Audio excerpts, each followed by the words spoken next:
Welcome to the UK Travel Planning Podcast. Your host is the founder of the UK Travel Planning website, Tracy Collins. In this podcast, Tracy shares destination guides, travel tips, and itinerary ideas, as well as interviews with a variety of guests who share their knowledge and experience of UK travel to help you plan your perfect UK vacation. Join us as we explore the UK from cosmopolitan cities to quaint villages, from historic castles to beautiful islands, and from the picturesque countryside to seaside towns. Welcome to the UK Travel Planning Podcast. There are many fantastic train journeys to take across the UK, and travelling by train is a popular choice for many visitors. If you are travelling from London to Scotland and want to make the journey extra special, one possibility is to take the Caledonian Sleeper. It is one of our favourite train journeys anywhere in the world, and one we highly recommend to train lovers or those who are simply seeking to experience something a little special. Today I'm joined by my husband and co-founder of the UK Travel Planning website and author of the Guide to UK Train Travel ebook, Doug Collins, who is not only passionate about train travel, but with 25 years of experience working on the UK rail network, he's a perfect person to answer questions about travelling the UK by train. In this episode, Doug shares information about travelling on the Caledonian Sleeper, plus tips to ensure you make the most of this iconic train journey. Hello, good to be here again. Caledonian Sleeper service, one of my favourite topics, one of my favourite trains. It's straightforward. The Caledonian Sleeper service, it's a luxury train service. It gives a fantastic sleeper experience for all UK and overseas travellers. Want to enjoy a unique travel experience. This allows you to go to sleep in one country and wake up in another. How amazing. So what Caledonian Sleeper services are there available?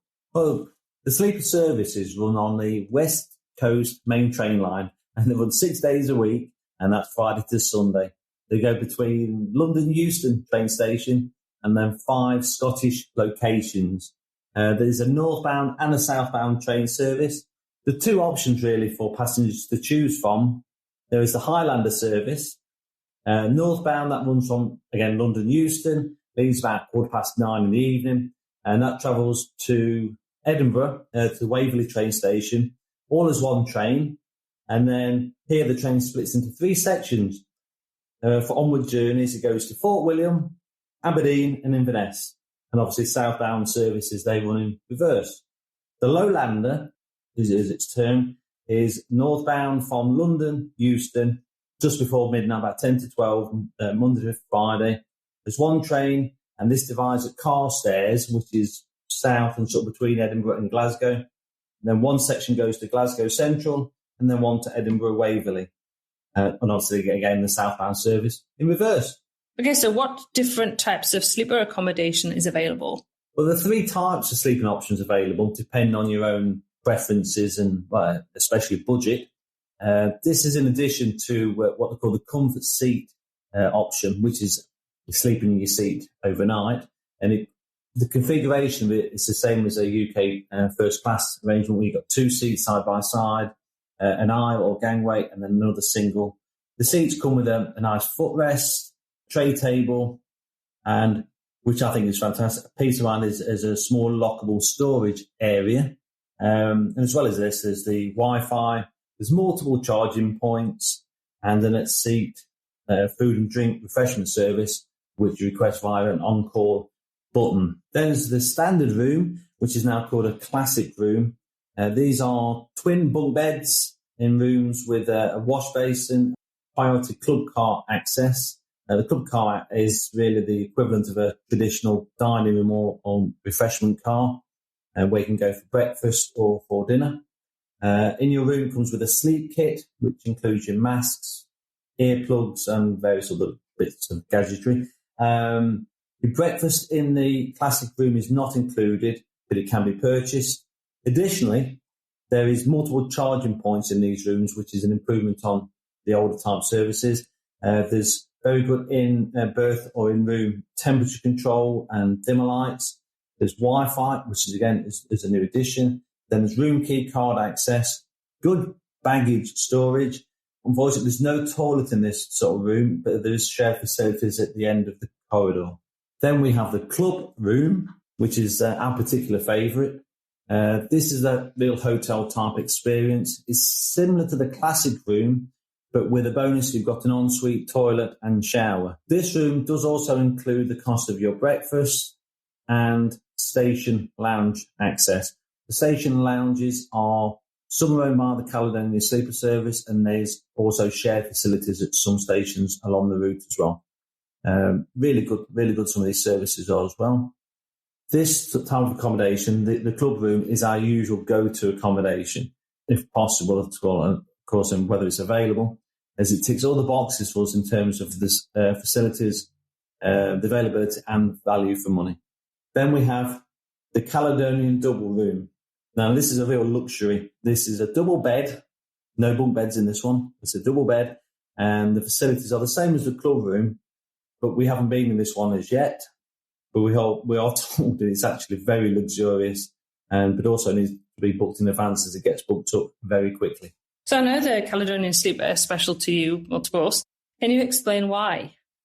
Well, it certainly is. Yeah, one of my first experiences as a solo traveller in my teenage years was travelling on the British Rail Sleepers. I think I was about 18 or 19, and my parents were holidaying in the Scottish Highlands, a place called Killing. And the plan was that they were to meet me off the sleeper in Crenlarrick, which is on the Highland line to Fort William. The whole experience was so new to me, and I was so badly prepared in terms of luggage, food, drink, well, just no idea. Luckily for me, there was an elderly gentleman who took pity on me. He explained everything about the sleepers, the facilities, the times, where to put luggage, the do's and the don'ts of sleeper travel. It was really like having my granddad on the train.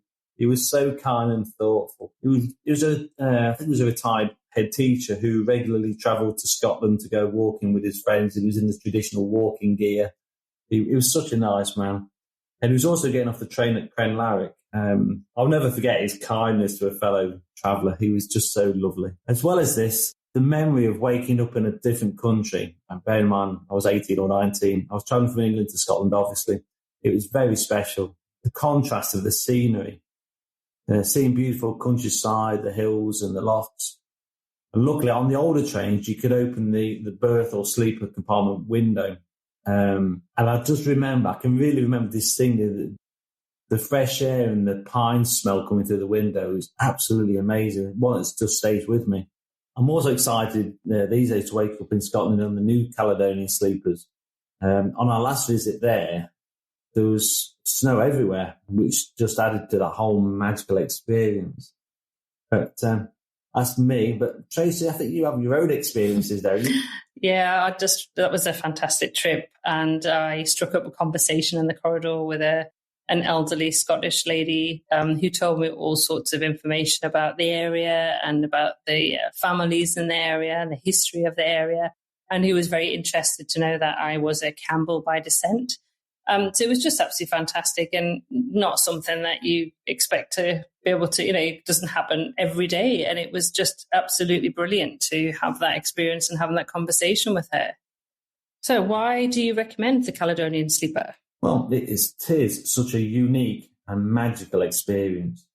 Each journey is always so different times of the year and different people to talk to. And they've all got their own stories to tell. Practically, though, it provides travellers with a time-saving option to see more of the UK besides London, particularly when they are really pushed for time or have a packed itinerary. You spend your sleep time, on the move. You wake up in a different country, you're fed, you're refreshed, and you're ready for the day. So what is your favourite Caledonian Sleeper service? Mine, or ours, is the Highlander northbound service. This is one from London Euston to Fort William, mainly for the reasons described, the nostalgia, or my happy memories of this service. The beautiful scene of the Highland line when you wake up in the morning. Also, the train arrives at 10 a.m. or just before is ideal for us too, because you can have a nice leisurely breakfast in the morning. We usually wake up and then try and have it in the dining car or the club car so you can enjoy the scenery, which is absolutely stunning. It really is. Every time we've used this service, we have had a fantastic time touring the Highland region. To us, the sleeper train is more than just a transport means. To us, it's always the start of a fantastic holiday. So do you have any tips for people planning to take the Caledonian Sleeper? Well, yes, from my own experiences, really. You need to travel light and wear comfortable clothes. The baggage storage area in the berths or rooms has improved, but it is still a little limited. Yeah, it's one of the reasons that I do recommend travel packing cubes, because you can put in whatever it is that you're going to need on the journey into your packing cube. Then you can just use that during the train trip and actually leave everything else in your bag. So it doesn't mean that you've got to try and get everything out of your suitcase or your bag. And there's just not really the room to be able to do that. So highly recommend, if you're going to do this, that you have a packing cube with the items that you require for the journey. Yeah, and also you need to pack for different temperatures and weather between England and Scotland throughout the whole of the year. Scotland's weather can be unpredictable, more so than England. Also, I would recommend putting all your valuables in one bag or a smaller bag to take with you to the club car if you go for drinks or meals, and not leave them in your room or your berth. I would also recommend that you sample the seasonal traditional Scottish food that is served in the club car for dinner and breakfast. It is delicious, in my opinion. So give the haggis and the different types of whiskies a try. And finally, I would always recommend engage and talk to your fellow travellers. Some of our most memorable experiences, not just on sleeper trains, but generally, have been from talking to people from all around the world. Do you have any final words about the Caledonian Sleeper you would like to share with our listeners? Yes, I do. I can highly recommend visitors to the UK, as well as UK residents who love train travel as much as we do, try a Caledonian Sleeper journey at least once. Trust me, you will not be disappointed. Thanks again to Doug for joining me for this episode and sharing his extensive knowledge and experience of UK train travel.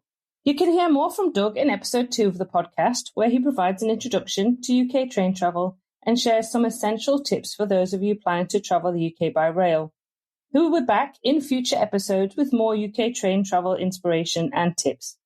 You will find links to everything mentioned in today's podcast in the show notes at uktravelplanning.com/episode 5, Guide to the Caledonian Sleeper, as well as more resources and inspiration for planning your UK vacation. Please don't forget to subscribe on your favourite podcast app so you don't miss an episode. If you're enjoying our podcast, please also leave a review. If you have more questions about visiting the UK, pop over and join our free Facebook community at facebook.com/UK travel planning. That's all for this episode. Until next time, happy UK travel planning.